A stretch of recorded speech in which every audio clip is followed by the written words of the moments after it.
దివంగత ముఖ్యమంత్రి పేదల ఆశాజ్యోతి డాక్టర్ వైఎస్ రాజశేఖర రెడ్డి గారి 77వ జయంతి రోజు మనం జరుపుకుంటున్నాం.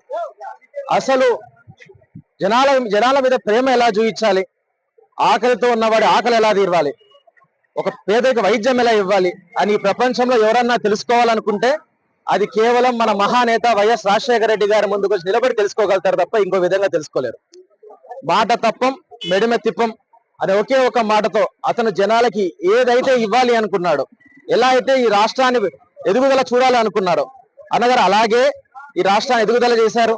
108 అయితే ఏమి, ఆరోగ్యశ్రీ అయితే ఏమి, ఉచిత కరెంట్ అయితే ఏమి, ఏవేవైతే ఈ జనాల ప్రగతికి అవసరమో అవన్నీ తీసుకొచ్చి ముందర పెట్టి జనాలకి ఇస్తూ తనంతూ ముందుకెళ్ళాడు.